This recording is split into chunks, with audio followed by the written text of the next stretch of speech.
This is 143, which is also 11 times 13. And there's a neat trick, if you like math tricks. If you've got two numbers that are if you're multiplying two numbers that have a difference of 2, you just square the number that's in between them and subtract 1. So instead of multiplying 11 times 13, if you happen to know that 12 squared is 144, then just subtract 1 from 144. If you don't want to multiply 9 times 7, you just square 8, 64, subtract 1, so it gives you 63. If you don't want to, if it seems like a pain in the ass to multiply 999 times 1001, then just square 1,000, which is 1,000,000, and subtract 1. Anyway, it's 143. We are talking about living longer. You read a book by this guy named David Sinclair, who has all these strategies, and he says why we age and why we don't have to. And I think he means up to a point. I think he thinks we can get up to 100 and still not be in horrible shape. That's not what he's saying. What's he saying? Because anything other than that, even that is bullshit. And anything beyond that is bullshit. Using current, easily available medicine. Well, this is what David Sinclair says. Okay. He says that they've isolated what causes aging. There are a variety of things. There's these little things called telomeres that break down. There are problems with the mitochondria in the cells that begin to stop producing energy. There is one thing that is very interesting I noticed was that the cells stop having their character. So the liver cells stop being liver cells. Not all of them, but enough of them But you have shitty liver. that your liver stops being a good liver. And it happens with all the organs, that you get these dummy cells in there. They're not cancer, but they're not doing what they're supposed to do. They're irritating your whole system, and they're just freeloaders. Right. There's another thing where cells that should die and be kicked out of your system, that doesn't happen as much as it should anymore. Right. So he lists 5 or 6 Yeah, things. there's another guy like him, Aubrey de Grey, who lists 7 areas of aging, that if you can fix those 7, then you can live for a really long time. So what Sinclair says, now David Sinclair, apparently, this is what interests me, there is a department that studies aging of cells at Harvard, where they have 30 scientists working 8 hours a day trying to understand what makes cells age. And they've been at it for 20 years. And he says that these 7 or 6 things may not be the cause of aging. They may actually be the result of aging. And he says his goal is to find out what makes those things in the cell stop doing what they're supposed to do. He says there may be a master thing that happens. And among other things, he's got a theory. It's not a theory, it's true, that this stuff called NMN, or NAD, is supposed to infuse the cell with all of it's supposed to kick off in the cell the reparative fight or flight mechanism that makes the cell spring into action and start doing things to keep the body alive. And he said that the problem is that when we are well-fed, warm, comfortable, the cell doesn't struggle. It says, okay, we're fine. We don't need this stuff. Well, the general principle is but there are certain kinds of stress that seem to make your body get its shit together. Right, and if you can induce this stress on the cell, it will start producing these chemicals indefinitely, he says. Now, there's also this NAD stuff. It's a form of niacin, which is a type of vitamin B. And apparently, if you're in your 20s, your body's loaded with it. And it helps to regenerate the cells. Right? Okay, according to when you get to be the older you get, the less of this stuff you have. So in a way, it's very simple. His theory is you get this stuff into your body, it gets into your cells, and then it does its thing, which is to keep you from having your cells break down. So that's the theory.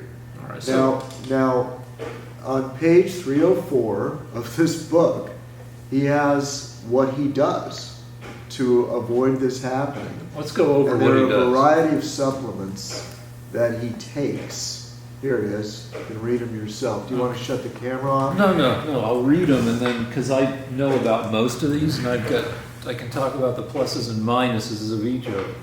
All right, let's see, what does he have here? NMN, which is also, he calls it NAD, along with resveratrol, and metformin. I take a shitload of metformin. I really like metformin. It's really cheap. It's one of the most prescribed drugs in the world. It's for people with diabetes, but it also helps people, without diabetes. It makes you use insulin more efficiently. And I think it also, it's associated with lower rates of cancer. I think it maybe helps with inflammation. Most of these things on this list help reduce inflammation. Inflammation is kind of sets off a cascade of other shit happening to you. Like, if you don't floss, you should certainly fucking floss. If you don't floss, then you've got dirty gums, and you're always swallowing germs, and they get into your gut, and they make you inflamed, irritated, and the irritation makes your arteries deposit plaque at an increased rate, I think. I don't know, some of this might be bullshit or whatever, but it's based, anyway. So thumbs up for metformin. But I was going to say something about metformin that I thought was important for Rick, because Rick is an exercise fanatic. Apparently the metformin, according to this doctor, reduces the effect of exercise, and exercise reduces aging too. Yeah. All right, so Wait, so just do both. Fucking go to the gym, take. Well, he says you take live metformin less. on the days you don't exercise, is what he says. What? You're saying that if you exercise, you reduce the years that you live? No. He said, okay, exercise is one of the things that helps people live longer. Oh, got it. He said, like, I was paging through this book, and he says there are two tests I've heard of how that are really quick and roughly give an idea of in what shape you're in. Like, if you can do 25 push-ups and you're over 40, he says you're doing okay. And then there's the get up from sitting cross-legged test, Oh, yeah. which is, Can you do that?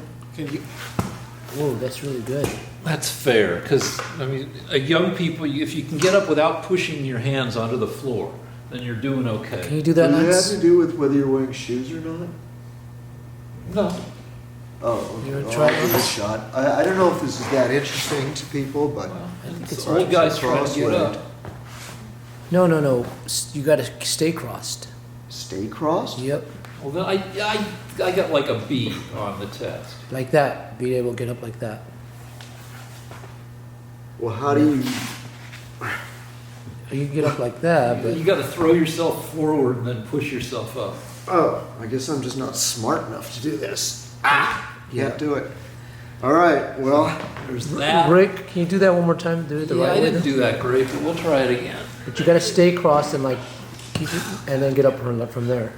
Oh fuck my butt! Oh, ah! Wow. But ouchie. Also, there's how long can you stand, arms out on one foot with your eyes closed? you mean like this? Oh, that's pretty good, Lance. Yeah. Can if you push yourself on your knees, is that still allowed? It's some points off. It's points off, but still much better than I can't even do that. Yeah. All right. So that tells you if you're okay. So anyway, Both of you guys are going to live long. all right. So he talks about resveratrol, and resveratrol is really good, except that your body doesn't absorb any of it. It gets knocked out by your liver. Well, he says he takes 1 gram a day, and there's also a sublingual method that avoids the liver. Yeah, I tried that, and I don't know. Maybe I used to stick it under my tongue, and then I thought, this is stupid. But maybe it's not. I don't know. All right, so I mean, the just trouble for- with all these is you only know if they work is if you get to be really old and you're still in decent shape. Wrong. Very Okay. important. Okay, apparently there is a test you can take where the test costs $300 to you have to test yourself before you go on the program. So what happens is you send a blood sample to a company in Hong Kong or Germany or Florida. There's one, the And- Florida one is Life Extension. They do blood tests. What they do is they find out, you don't tell them how old you are. They just analyze the blood, so something in the molecules, I believe your DNA, and then they send back to you what your real biological age is, not your chronological age, your real age. And then you go on this program for a year, and then you test yourself again. You could even go on it for 6 months and test yourself again. So it costs $600 roughly. And then if the markers will show if you're going down in age. Yeah, all right. The trouble is that like a lot of the shit in here on this list, like calorie restriction, avoiding meat, eating plants, exercise, NMN. Now, NMN is a form of niacin, and I'm like, so I'm cheap and I'm lazy, so I just take niacin, figuring that it'll raise my NMN levels, but it says right here it doesn't. So, And you have to take the NMN in yogurt. the deal is that a lot of this shit doesn't get absorbed very well. It gets knocked out in your it has to get through your digestive system. And one way to increase the absorption is to mix it with fats. Fats don't get absorbed in the stomach, they get absorbed later. And so if you can stick these molecules to fat molecules or surround them with fat molecules, they can make it through your stomach. Like Ficitin is the thing I take. And when I take it all by itself, I get the shits 3 hours later, which means that it got absorbed from my stomach or triggered my stomach and gave me the shits. If I mix it with lipids, the ones you take for, what are the ones frickin' Well, there's resveratrol, metformin. No, the fats, the healthy fats, the fish fats. Yeah, fish oil. vitamin Fish oil. If D, you mix yeah. it with fish oil type lipids, and if I don't get the shits until 15 hours later, which means the stuff has made it past my stomach and well into my small intestines, and a lot more of it has been not knocked out by my liver and shit. It's been absorbed. So you mix shit with fat. But anyway, the trouble with this in general is that we already live pretty long for animals, like dogs. We don't want to be a dog. A dog gets 15, 16, if it's a Chihuahua, 19 years. We've already pushed our longevity out to 80, 90, 100 years. So we already have a lot of the mechanisms in place that this stuff might cause in shorter-lived animals. We already live a long time. We've already been selected for longevity because humans take so long to fucking raise. So this stuff, it will raise the odds of getting you to 100, but it won't make you It won't get you to 105 looking like you're 63. My mother-in-law is in senior living, and it's not great to go there because when you visit senior living, it's the young olds visiting the old olds.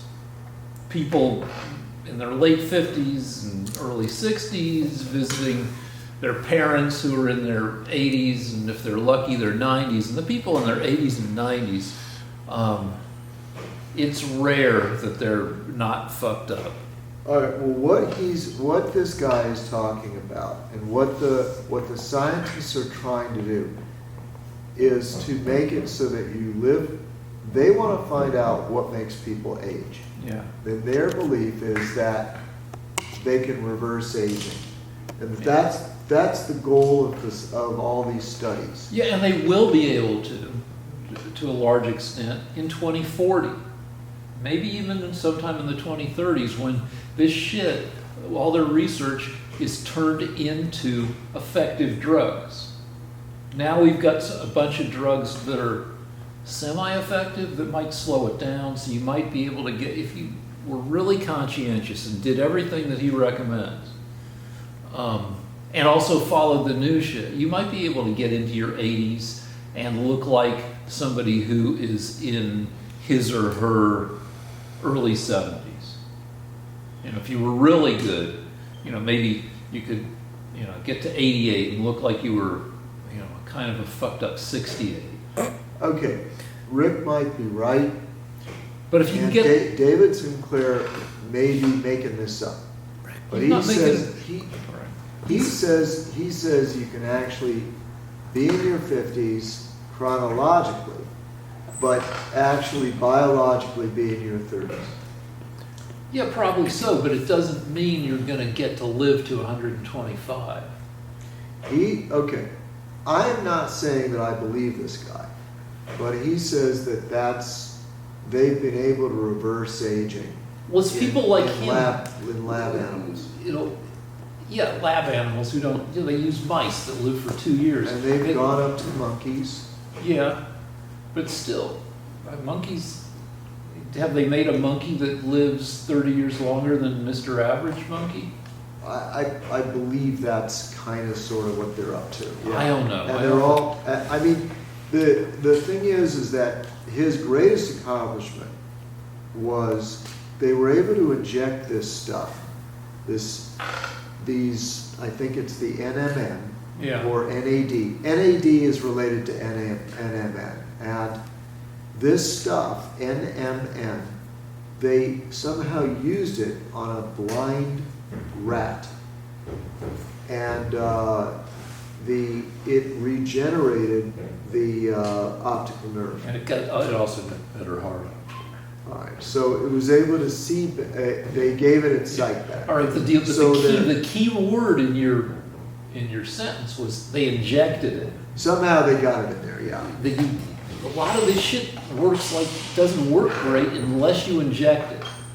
So the resveratrol. Well, this is what he says is you take these three things on page 304, the metformin, the NMN, the resveratrol, and you test yourself at the very beginning, and then you test yourself 8 months later, and they say that they can tell a difference. I mean, it might not work. It but couldn't that's what they're hurt, trying except to do. it'll cost you a few $100. But the deal is that this stuff is so much more likely to work if you're part of a study where you go to a place twice a week and they inject it into you, because otherwise it goes through your liver, and it's your liver's job to take anything weird and turn it into shit that's not weird. And the shit that's not weird just doesn't do anything special. So and one way to slightly trick the liver is to mix stuff with fat so it doesn't get absorbed so fast, so it doesn't get, so more of it gets into you effectively. So anyway. All right, so do we have anything more to say about that? Nah. Just real But quick. also one more thing, which is fucking check the internet for new shit every few months, because there will be new shit coming out every once in a while. Like this Ficitin shit is brand new. People have only known about it for 2-3 years. It's a senolytic, which means it is supposed to kill fucked up cells, because you don't want the fucked up cells staying with you. And more and more studies are coming out that says that it's good at shit. And it may turn out to be, but like there are fashions, and like for a while they thought vitamin E was the thing, and now they think vitamin D is the thing. So now they're thinking, yeah, maybe not so much. So check shit out every few months, because if you can give yourself an advantage, if you can be an early adapter of some of this shit. Well, okay. My reasoning is this, that people have always said that someday we'll find a way to stop aging. But the truth is that there are people doing nothing but studying how to stop aging. Right. Mm-hmm. And so it's not like it'll never happen. No, it will happen. Those people may be wrong, but if they are right, and you do the research, you read up all about it, you read all the pros and cons, you may as well try one of these things. No, you because should. one of them might actually You work. should, but the deal is that it's like, we'll know how to stop aging by about 2040, 2045, or at least slow it down by 60%. But the deal is, it's like, it's like it's 1901 or 1898, and somebody comes to you and says, "Fuck horses! We're going to figure out, if we can solve these problems, we can go around in vehicles that burn gasoline and take us wherever we want." So you're like, "All right, that sounds great," and you get a car from 1898. That's a shitty car. Right. But I mean, yeah, the idea is right, and the technology is coming along, but it's really early. And then if you wait till night, so drive around and enjoy your 1898 shitty car, but also pay attention. So by 1906, you might be able to buy a car that doesn't completely suck. Could it be that we're looking at this completely backwards? And both of y'all can answer this. Could it be that it's not the inward puzzle, but it's the exterior puzzle in discovering time travel? So the way you live forever is you can find a portal where you can go back in time and relive your youth again. Well, I'm reading 2 books that are time travel books right now. One's by Gregory Benford, and one guy does exactly that. And it's not the first one of these I've read. And yeah, it's fun, but it can't happen in real life. Now, it can happen. Is there a mathematical equation for it?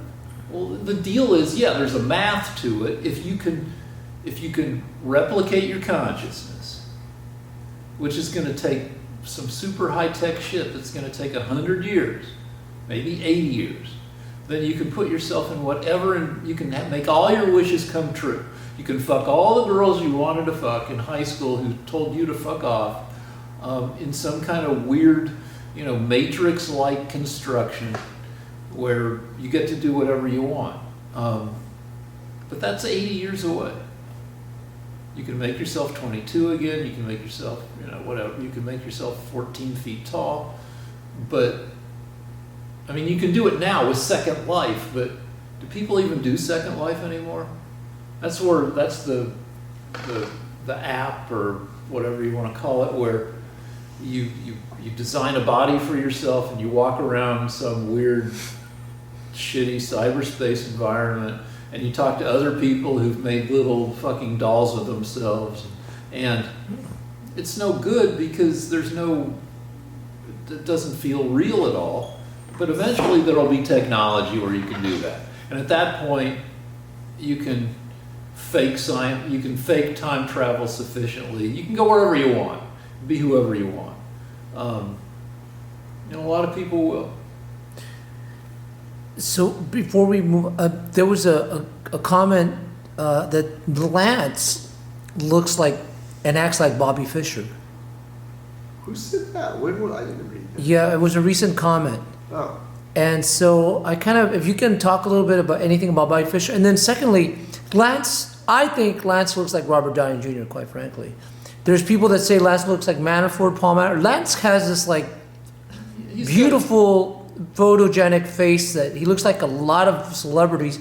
If folks can comment on who Lance reminds them of. And then we've had people say that Rick looks like Guerrero de Dios. Look up Guerrero de Dios on the internet. It looks just like. Anyway, would you comment on that and care to, Lance? Or? I've always wanted to look like Winston Churchill or George Washington.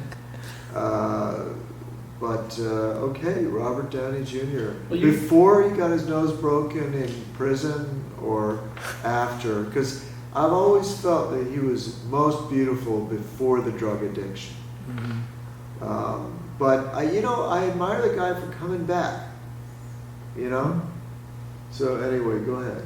I mean, your hair. You've kept your hair really. Let me tell you, it's a lot of Propecia and minoxidil, which were actually Rick's ideas. And as we've discussed many times on this show, Propecia will keep your hair, but you lose your sex drive. So it's for me, it was a small price to pay. It was worth it. I disagree that Propecia necessarily, or the other drugs that do the same thing like Avodart, they've done studies that show that a low percentage of guys do experience, erectile dysfunction, I guess. According to the studies, it's like 1 or 2%, but that comes from the drug companies. So, maybe it's higher. On the other hand, it's guys my age who are using the shit, and you're in your soft wiener years anyway. All right. I will say the only thing that has been able to cure the erectile dysfunction from the Propecia is because I'm a Republican, I try to imagine Melania Trump. Then I'm okay. So that's some good news for you guys out there. Thank God Trump is president. So what is our next topic? I tend to fantasize about Nancy Pelosi. It's like when her eyebrows are really up, I imagine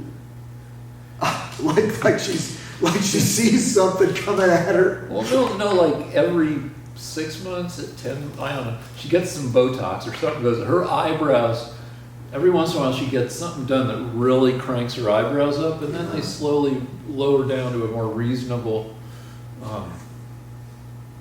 level. I don't know. There was a book by the Marquis de Sade, and in the book he was writing about this particularly villainous man that was obsessed with perverse sex, and the guy would he was famous for having sex with a woman that was not only much older than him, but had actually been dead for 14 years. Ooh. So that was. All right, so let's Just go back speaking of Nancy Pelosi. let's go back to Melania Trump. Yes. I have a theory. I think it's often violated, but I think it is often true, that people who are in the public eye, who are considered attractive, or who kind of make their living where attractiveness is part of the whole deal. And the person I think of most is Ariana Grande in this context. I think it's so exhausting to be Ariana Grande that probably, more times than not, even though she sells herself as a very sexually attractive person, she's probably too exhausted to want to do stuff a lot of the time. Though she did, which seems to be an indicator that you want to do stuff.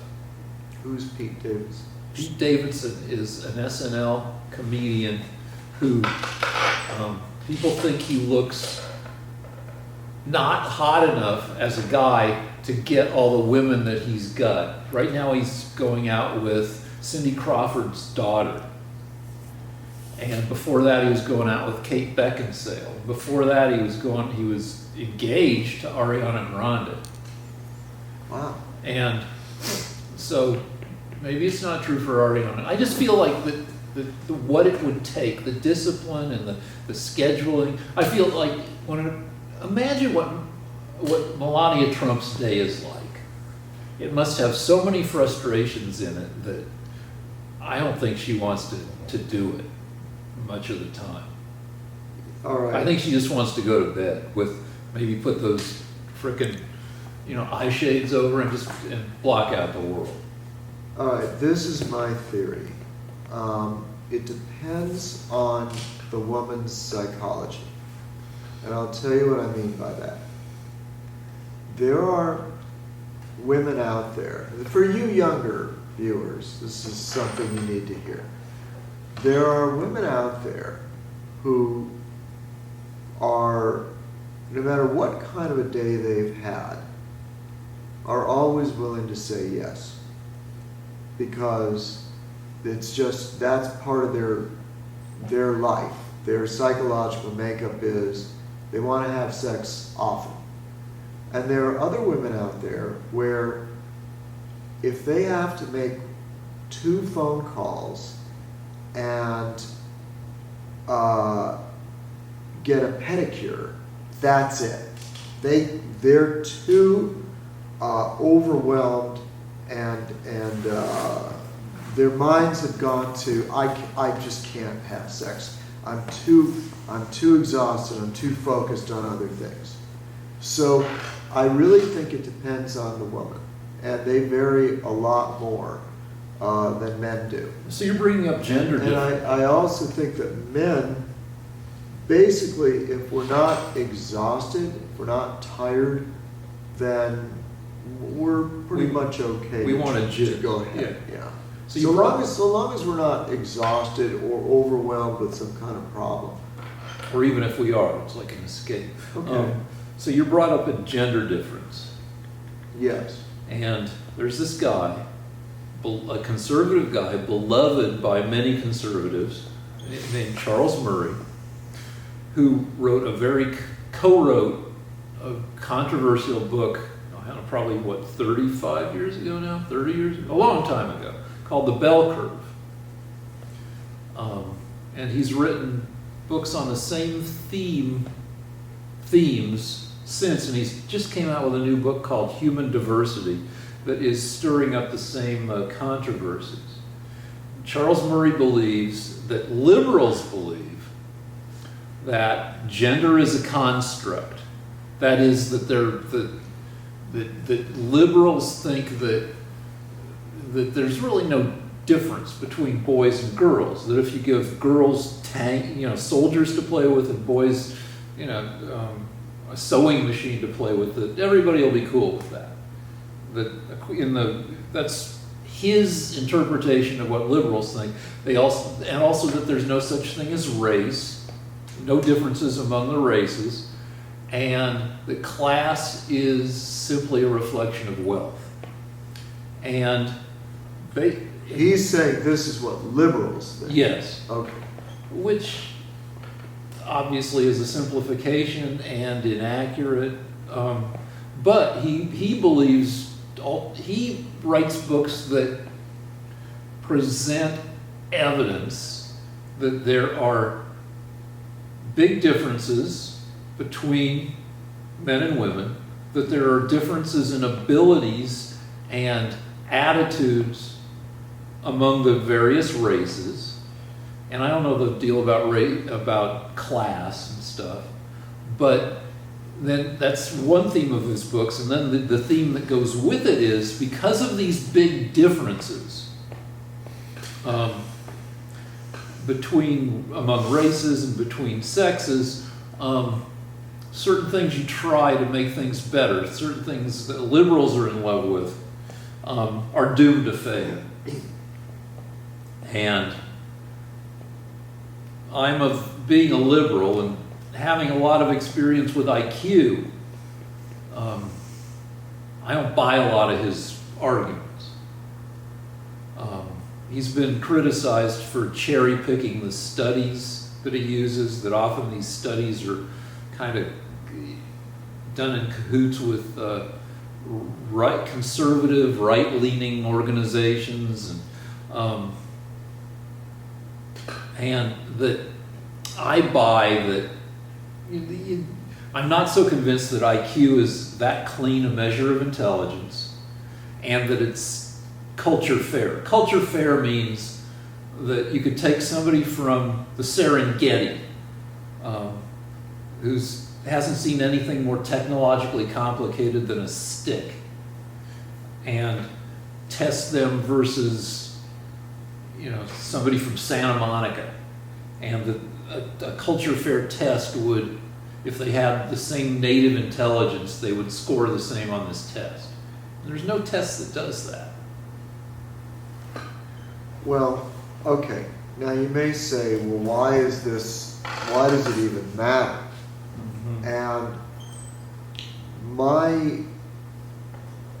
we've discussed this before, but one of the things that was a conclusion of these people, these IQ realists, they call themselves, is that... Let's explain what that means. Well, I was about to. Okay, but... Well, no, explain the realist part. Well, that's a phrase I just made up. But what Charles Murray... Let me talk. What Charles Murray is saying is that if the society calls itself racist because a certain race is always lagging behind, but it turns out that that race will always lag behind no matter what, then the society isn't racist and shouldn't be, putting in tremendous efforts to get one group to do as well as another group when it's just never going to happen. So, in other words, he may be totally wrong about this, but just to explain his reason for being so excited in the subject, is that he says if the society says that everybody's equal, that it's all nurture, none of it is nature, or even if it is nurture, it's so, say the green people are nurtured so young that it's almost like nature, that the green people will just never excel at physics. So if it turns out that they won't, then why don't we just relax about it and let them occupy the lower levels of physics? All right, so by realists, the IQ realists, the Murrayists, what they're saying is that the dirty little secret behind civilization is that there are big differences and we're not allowed to talk about them. It's not politically correct to talk about those differences. Yeah, let me give you here's an example he gives. He says that if you take people he says there's high IQ groups and low IQ groups. And even if you take people from the low IQ groups and you have them raised by the high IQ group families, they'll still have a low IQ. There are studies that show that, and many of these studies have been debunked. And there are other studies that show that no, that's not the deal. But here's well, I'll be specific. This is his theory, it's not mine. I don't really know anything about it. I don't know what to believe. But he said that if you take, say, a black person, and you have them raised by a white family in Minnesota, the black child will still have a lower IQ.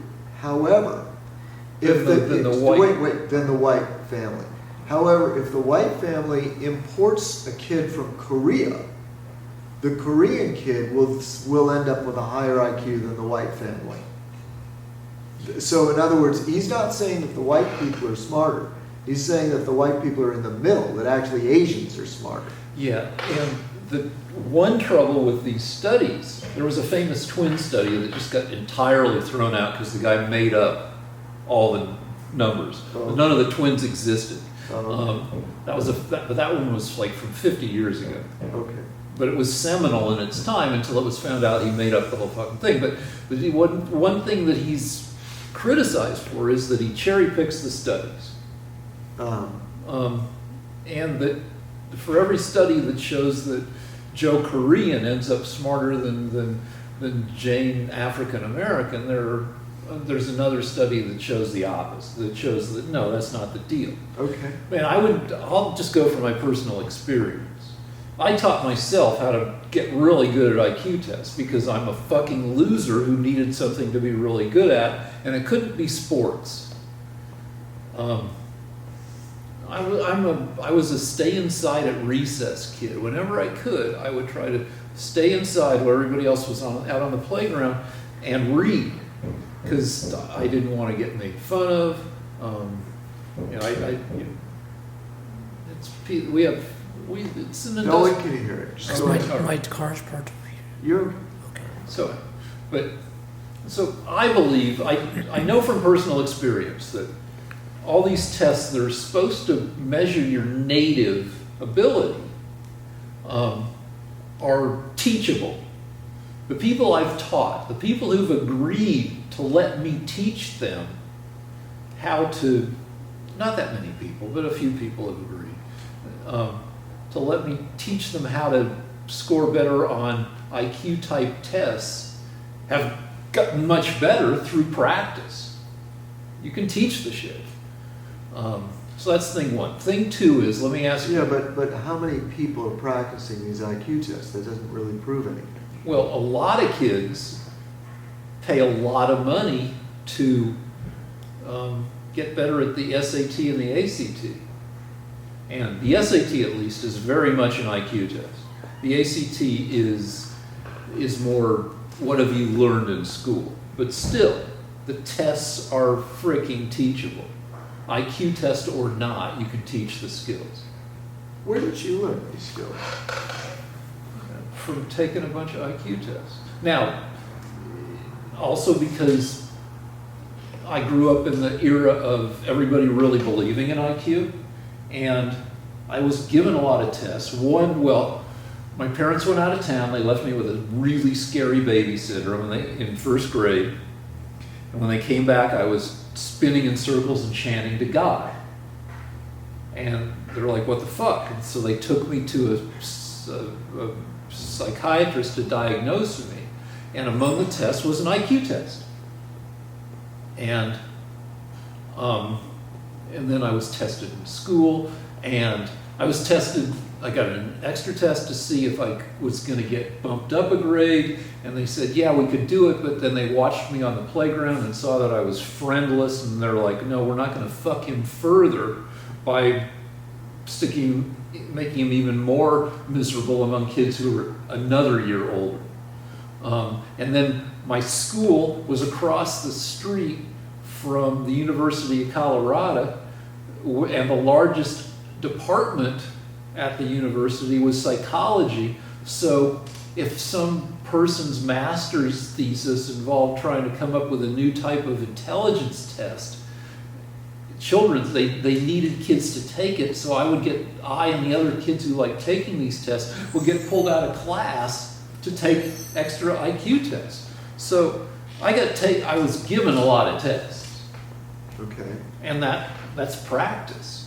And then later, like when I had a job where people were calling me when in college, when my life wasn't, I wasn't stellar at anything, I could at least work really hard on some frickin' IQ test that was published in Games Magazine or Omni Magazine, and and get a little bit of recognition for that. And later, when I was working on a TV writing job where people called me an idiot or worse, a few times a day, I could go home and take an IQ test and send it in and get the world's highest score. So I've taken 40, 50, who knows how many frickin'. So it's practice. I mean, yeah, I've got some native intelligence, but it's also practice. That's thing one. Thing two is, who can drive, between men and women, who can drive the biggest load in a truck? I don't know. Probably it doesn't fucking matter because trucks are designed, the truck does the work. Okay. You're just doing the driving shit. Okay. All right. But so the deal is Charles Murray says, well, you know, maybe we don't have to uplift these people who can't be uplifted. Right. But the deal is the uplift is happening for everybody regardless of what Charles Murray thinks. Because all you do to uplift people, say you've got no sense of direction, and you're trying to drive from my place in Studio City to your place in Torrance.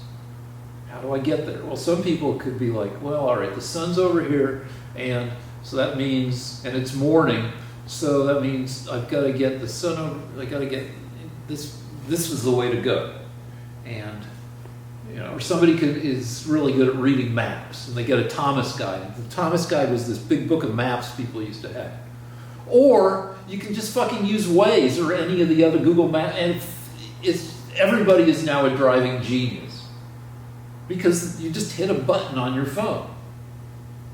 And there's your uplift. So, to a great extent, it doesn't fucking matter if there are racial differences.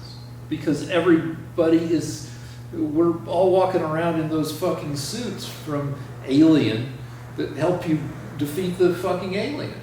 We're all getting superpowers via our technology, and it doesn't matter if, you know, some race is 2% better at physics problems.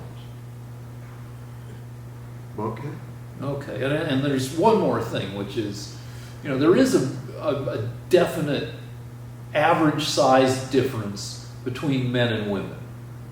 But that difference is 5 inches, which is 7%. So on average, women are 7% shorter than men. That's not, 7% is not 48%. Yeah, but they're also physically much weaker. Like much weaker. Unless everybody's wearing those suits that let you kick the alien out of the airlock. Spoiler. Well, by the way, it turns out that they're now letting transgenders into the Olympics. Yeah, we've had this argument before. No, I'm just saying that it turns out that now all the female records for track and field are being held by men that pretend that they're transitioning. And I don't know what they get out of it, but more and more men are competing on the college and high school teams and beating the women in all the sports. And the feminists are so leftist that they really don't stick up for the women and say this is ridiculous. All right, so couple of things. One, that is a problem. Two, if somebody feels that they need to compete, if they need to be a woman, that they are a woman, even though they were born with male genitals, then they're probably not deciding to be a woman just because so they can set a frickin' world record in whatever their event is. But it turns out a lot of boys are doing it in high schools and colleges because it's funny. They're doing it because it amuses them. What kind? I have no idea why, but according to these articles I've been hearing, what happens is a boy will be on the track and field team, the boys' track and field team. They won't do that well, and then they'll report, you know what? I'm a woman.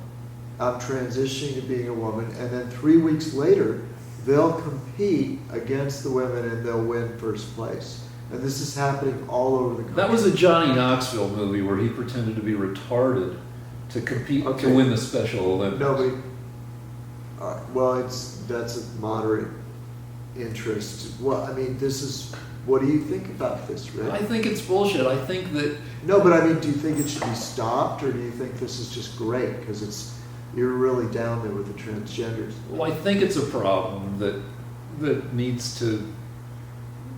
doesn't have this easy solution. But I don't buy that there's a whole class of track and field guys with weird senses of humor. There are. That it turns out there are. Around the country, there are boys joining the teams of the women and winning the races and all the first prizes. And I don't know what they get out of it, but they're doing it. So my wife works at a high school, and at her school, her school is, well, it's in LA, so it's a fairly tolerant school. So I mean, I'm sure there are schools in the Oklahoma Panhandle that are where somebody would feel more pressure not to transition because it's more redneck. But in Santa Monica, everybody is pretty cool with somebody who wants to transition. And there are plenty of kids, I don't know what the percentages are, but I don't know. Well, yeah, I can guess 3%, maybe. There are 3% of kids who are I'm just guessing, it's a wild guess, who are at least experimenting with gender fluidity. Dressing as a boy one day and dressing as a girl another day, and trying a different name, and not all these kids are going to turn out to be, Hang on for 1 second. Okay. Excuse me. Time. I'll take a break. Turn on. We're finishing up on this, but like all these kids, from what I hear, I'm not at the school, but like nobody's doing it as a hoot. Everybody's got nobody's doing it because it's funny to dress like a girl. I was in a parade in high school dressed as a girl because it was funny and fun. Uh-huh. But these kids, they're not doing it because it's hilarious. They're doing it because they're seeing if they're going to be, something in them is like, is this something that I want to explore? And some of the kids, I assume, will decide that they're more comfortable as the other gender or as is being gender fluid. Okay, well. But nobody's doing it to fucking win track and field events. All right, well, all I can tell you is around the United States, there are hundreds of young men joining the female teams and getting first place. Really happy. Okay, so I don't know why they're doing it, because I don't understand mental illness. But has anybody ever done an expose and talked to kind of sidled up to the kid who's now competing on the girls' team and said, "You don't really think you're a girl. You're just trying to win." And then the person says, "Yeah, you got me." Is there any evidence of that? Rick, does it matter? Well, yeah, to me as a good liberal it does, because I believe that somebody can be born with the genitals of one sex and be more comfortable living as the other sex. Because they're mentally ill. There's no other reason for that. No, I mean, we've talked about this before, but we don't have to have this argument again. All right. So, But you had a story. I have a story.